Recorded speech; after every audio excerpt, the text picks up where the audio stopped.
Good morning. This is Tracy Hales Fast, right on Four Corners on KSJE 90.9 FM in Farmington, New Mexico. Today I'm talking to Ashley M. Biggers, the author of EcoTravel New Mexico, 86 Natural Destinations, Green Hotels, and Sustainable Adventures.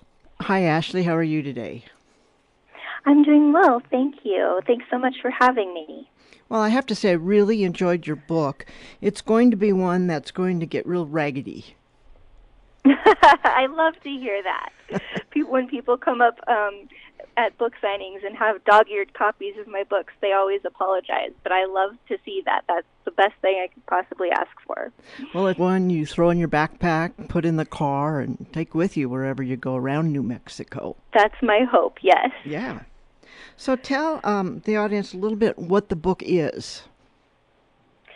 So EcoTravel New Mexico is all about sustainable travel in the state of New Mexico. So, of course, it talks about great natural destinations that we have in our state, places to camp and hike, but it also touches on green hotels, farm-to-table restaurants, and other sorts of adventures such as sustainable outfitters. So it's all about ways to explore the state, but in a little bit more of an environmentally friendly way.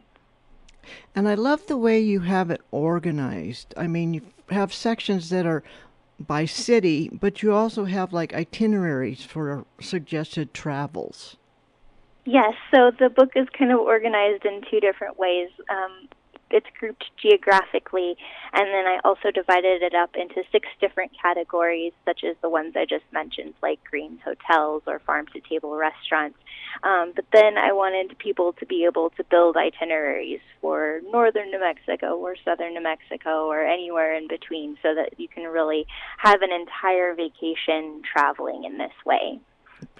So how did you pick your criteria? Well, of course, I started with an understanding of what ecotourism or eco-travel is. So generally, it's defined as responsible travel to natural areas that conserves the environment, sustains the well-being of local people, and it involves interpretation and education about indigenous cultures. So that sort of established the framework, and that definition comes from the International Ecotourism Society. And then in New Mexico, we are actually blessed with numerous destinations that fit these criteria. We are really a destination for this sort of travel. So I have lots of places to choose from. I narrowed down my choices by just finding some of the best natural destinations that I've really enjoyed visiting, and then also wanting to make sure that every part of the state was represented and every category was well represented within the book. And you can tell through your voice and what you've chosen in the book that you really do love this state. I absolutely do. I grew up here in Albuquerque, New Mexico. I'm a native New Mexican. And, of course, as I was growing up here and becoming an adolescent here in the state, I didn't always appreciate it. But after going away to college and graduate school and traveling internationally, I really came to appreciate all that New Mexico has to offer, and came back to the state as an associate editor at New Mexico Magazine, and that experience is what really helped me fall in love with the state and traveling throughout New Mexico. Oh, that's great. And you've done a lot of the photography yourself. Yes, I pinch hit as a photographer. I'm certainly not as good as some of the amazing talents that we have here in New Mexico, since we're such a beacon for photographers. But I do photograph my journeys as I go, and many of those images appear in the book as well. They do, yes. Why don't you go take a minute and read from the book for us? So I'll read just a passage from the introduction. New Mexico's lands are as vast as they are compelling. It's the 5th largest state in the United States. Here, ecological life zones include lowland cacti, sagebrush mesas, and tundra above tree lines, building an entrancing mosaic for explorers. In places, the ground is so bare it appears Earth has been washed away to her very bones. In others, she's plump and round with vegetation. Everywhere, life finds a way.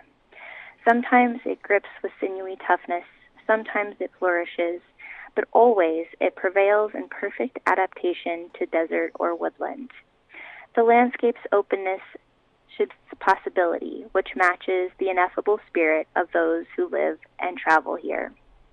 New Mexico's human inhabitants are as essential to this landscape as the mountains and rivers. Hunter-gatherers roamed these lands tens of thousands of years ago, followed by ancestral Puebloans who left their light touch through petroglyphs and masonry dwellings that still inform sustainable architecture today. Over the centuries, diverse cultures have collided here, leaving people to seek a delicate balance between adapting to new ways of doing things and remaining in touch with their pasts. Mysterious and magical, New Mexico's lands beckon to be explored, her fascinating peoples call to be met, and her cultures deeply understood. Yet how can we do so while being in concert with this place? At home, many of us walk gently on the earth. If that's how we live daily, isn't that also how we should travel? Why abandon our eco-ethic when we hit the road?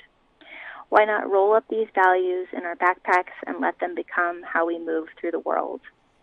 Perhaps we can learn from the Diné, who name their tradition of being in tune with the earth, Hoso. When a man walks in harmony with the earth, sky, and water, it is Hoso. When a woman understands the totality of nature and her role in it, she has found Hoso.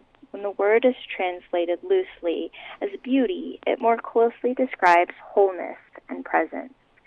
This ideal has prevailed for centuries for the Diné, who are indigenous to the Southwest. Modern history has leaned away from, some would say bulldozed, these ancient teachings, yet they have never been more relevant, more crucial than they are today. That's beautifully written. Thank you. I appreciate that. So you actually were doing your own eco-traveling before you decided to put it all together in a book. Environmental sustainability has always been a passion of mine, and it's something that I've tried to incorporate into my travel writing whenever possible. So, for example, I believe it was even in 2008 that I was penning a piece for New Mexico Magazine about green hotels in the state.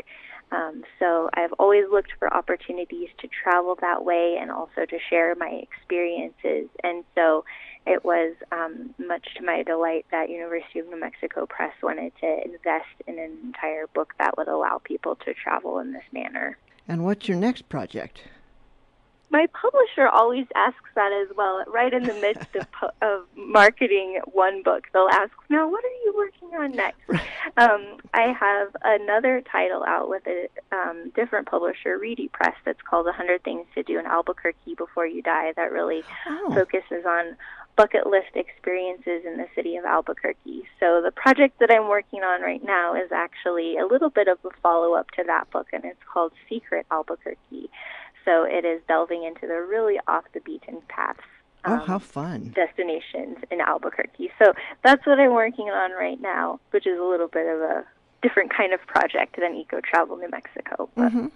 And on your website, which is ashleymbiggers.com, you not only have some great photos, you have some foodie stuff and a tribute to Anthony Bourdain.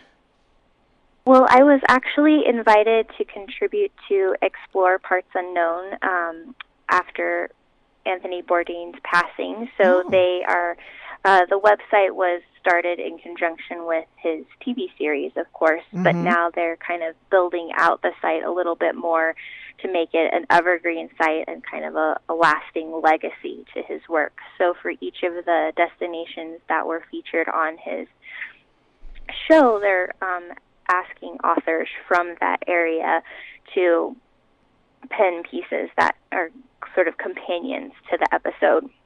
And so I was invited by the creators of that site to write a couple pieces for New Mexico, and they wanted sort of the essentials of what to know before traveling to New Mexico, but they were also interested in a love letter to Chile, which I was delighted to write for them because that love runs deep.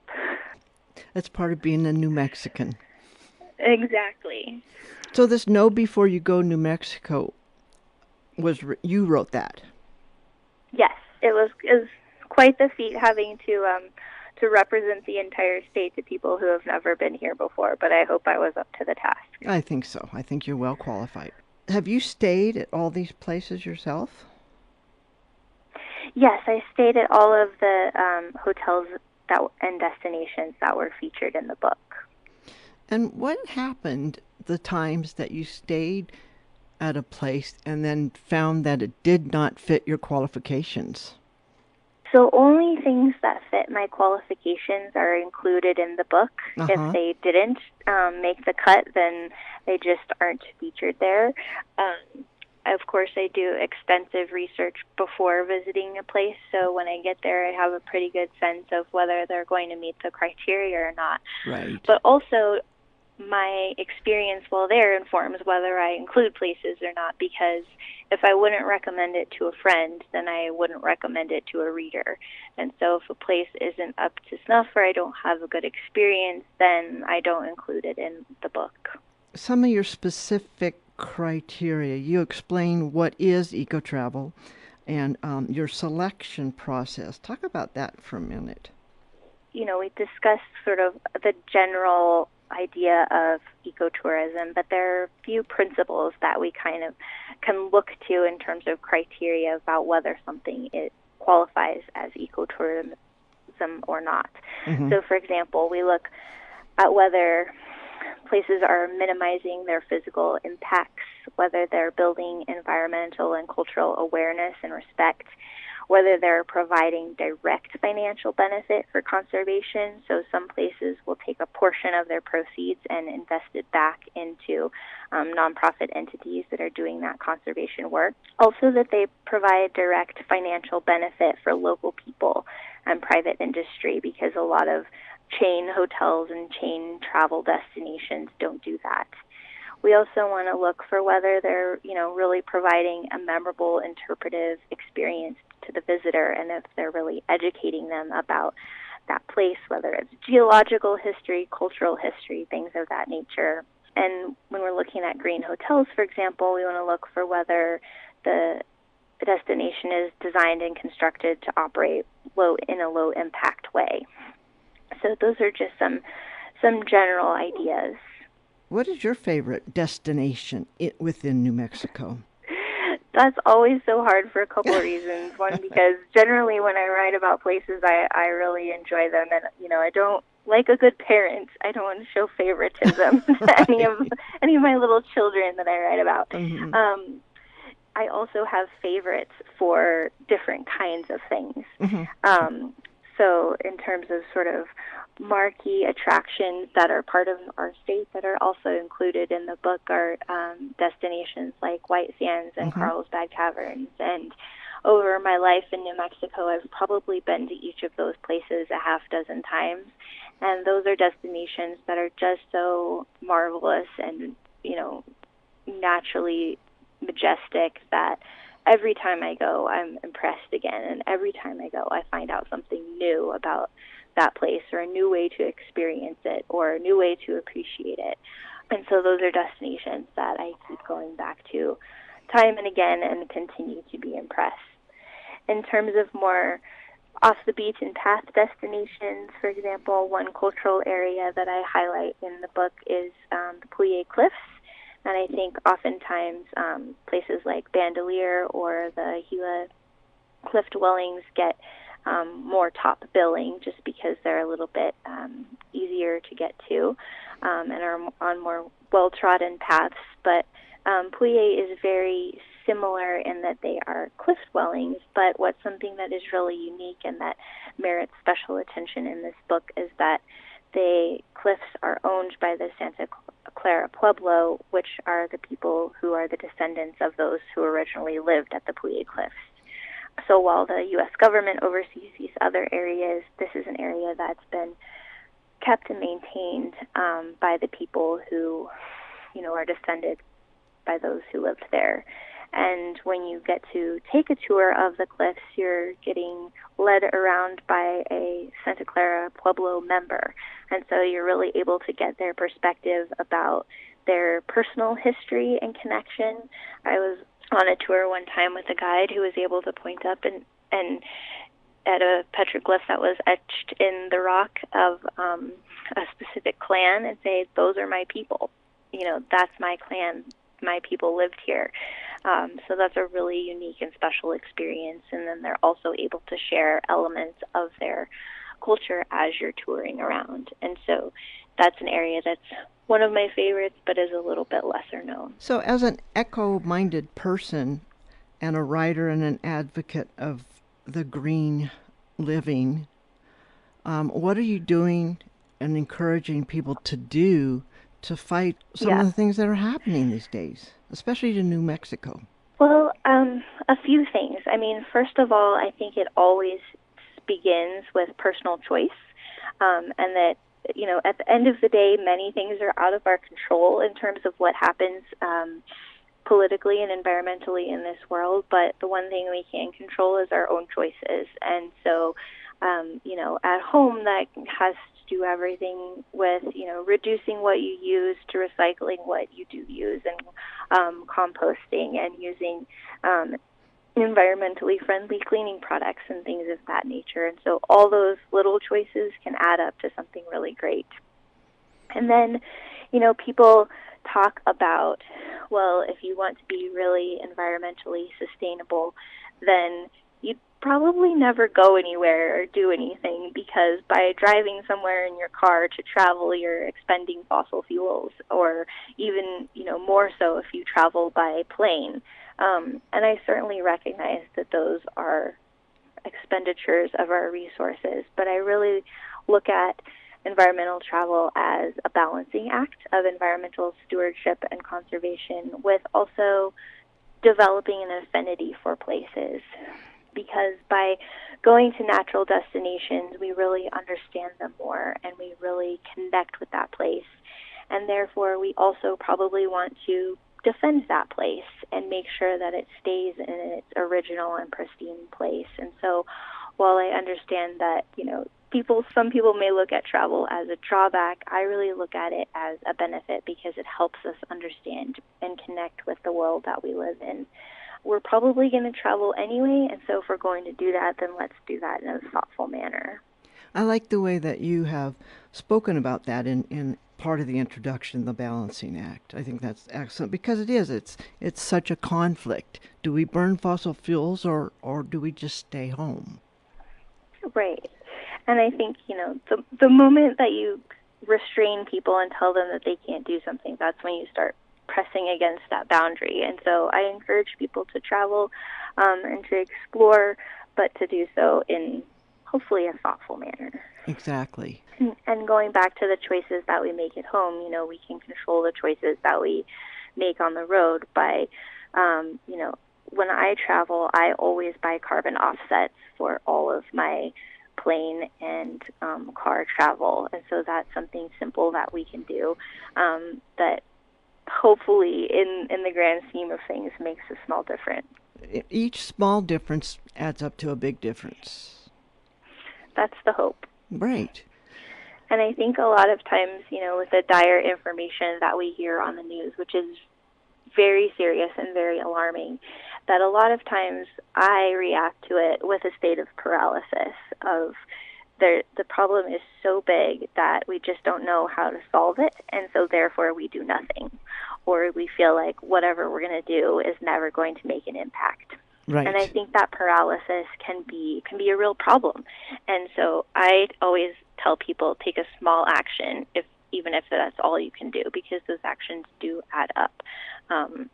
And try not to drown in the bad news. Right. And with every step, just be conscientious about what you're doing and what you're leaving behind. I think that your section on outfitters is really interesting. I think that so many of us go camping and we think we're being so environmentally companionable to the environment, but often we're not. Yeah, so a couple things about outfitters. One is that when I was looking for outfitters to include in this book, because sometimes people aren't familiar with the outdoors, or they want to explore in a different area, or they want a little more guidance along to what the best hiking trails are, or something like that. People seek out outfitters for a variety of reasons. Mm-hmm. And so sort of the minimum barrier for looking at outfitters for the book was whether they employ the Leave No Trace policy. And of course, this is, a national policy developed by a nonprofit education center that outlines several principles for outdoor ethics, and we can apply those Leave No Trace policies as private citizens, even if we're not going along with outfitters. And those include things like disposing of our waste properly, and that includes our trash and other sorts of waste too. Leaving what we find and minimizing our impact in terms of camping in the right areas, making fires in the right areas, and respecting wildlife. So I wanted to make sure that all of the outfitters really abided by those principles. And for the most part, outfitters do. Beyond that, I wanted to look at whether outfitters are really providing good educational resources and making sure that people are well informed about the places that they're visiting, whether that's, more information about the geology or sharing more about the cultural history of a place. Also, for all of the outfitters that are included in the book, I asked whether they provided direct financial contribution to conservation efforts. So a great example of that is Wild Earth Llama Adventures, which is based in Taos. And so Stuart Wild, who is the founder and lead guide for that service, makes sure that he donates a portion of his profit to land conservation in the Taos area. And so that's a real direct impact. So not only is he treading lightly on the earth and encouraging people to do the same, but also he's giving financially to that effort. So he's really walking his walk. I think a big problem a lot of people has is they're just not informed. I think that can be very true, and sometimes it's difficult to find out this sort of information. For example, Stuart he doesn't broadcast the fact that he gives back. So right. You really have to ask and inquire about these kinds of things. And so what I hope that this book does, as well as guiding people to, individual destinations within New Mexico, but also gives them some criteria and some questions to ask in traveling beyond New Mexico, so that they can really apply these principles and ask the right questions when they're choosing destinations beyond the state. After reading this, it gives you your own knowledge, or more knowledge anyway, on how to choose another place to go. And if you go in other states, you might have some more ideas on how to pick and choose. And one thing that I'll say about green hotels is there's been a great movement of people trying to be more environmentally conscious, and so a lot of hotels like to claim that they are very green, that they're very environmentally conscious. And because there's very little in terms of national certification programs to really codify that process, and make it easy for people to navigate, there are a lot of hotels who claim that status without really having the policies in place to back it up. Oh. So, for example, you may have noticed as you travel that there'll be a little card that in your bathroom that says, we want to minimize our water use. So if you want to reuse your towels for the next day, then hang them up instead of taking them and washing and laundering your towels and bringing you fresh every day. So that's a fantastic practice, and I certainly encourage everyone to use the same towel for a couple of days while on vacation. But that in itself does not earn a green hotel status. It goes far beyond that too, down to the way even the hotel was constructed and whether it used environmental principles in the construction process, whether it uses low water use, toilets and sinks throughout the property, whether it has, environmentally friendly cleaning products, whether it recycles all the waste from the hotel, whether it composts food from the kitchen. These are all things that go into making a hotel green, and just that one little placard or that one little practice doesn't earn it that status. So hopefully, by all the examples that I give in the book, people will know more things to look for when they're looking for a more environmentally conscious hotel. You can always ask, and my finding has been that when hotels do use those practices, they're very glad to share about them, because I think they are using it as a way to attract more people to the property, and they want to make sure that all those efforts that they're doing don't go for naught. So they're very proud to talk about those practices. So don't be afraid to ask those kinds of things. Is there a problem with taking dogs to places? Well, certainly you want to make sure that dogs are welcome in different areas. At certain national parks and monuments, dogs are not allowed. Mm-hmm. And, of course, people should abide by those rules and also plan accordingly, because, unfortunately, I've pulled up to a few national monuments and people have been off exploring and dogs have been left at hot cars. Mm-hmm. Right. So definitely don't want to do that. And then you want to apply the leave no trace policies to your animal as well. So anything that they bring into any natural areas should go right back out with you as well. I always say that EcoTravel is a great way to travel because it's also a really authentic way to travel, because it gets you out of chain hotels and restaurants and it allows you to truly experience a place and a community. It takes you to incredible natural landscapes, and it introduces you to heritage cultures that may have influenced a place for thousands of years, but you have yet to know. So I encourage people to check it out. And where can people find your book? So the book is widely available. Of course, I always encourage people to go to your independent booksellers, but it's also available on Amazon, Barnes & Noble, and, of course, the University of New Mexico Press website. Thank you, Ashley. Thank you, Tracy. I appreciate it. I appreciate it, too. This is Tracy Hales-Vass. I've been talking to Ashley Biggers about her book, EcoTravel New Mexico, 86 Natural Destinations, Green Hotels, and Sustainable Adventures. This is right on Four Corners on KSJE 90.9 FM in Farmington, New Mexico.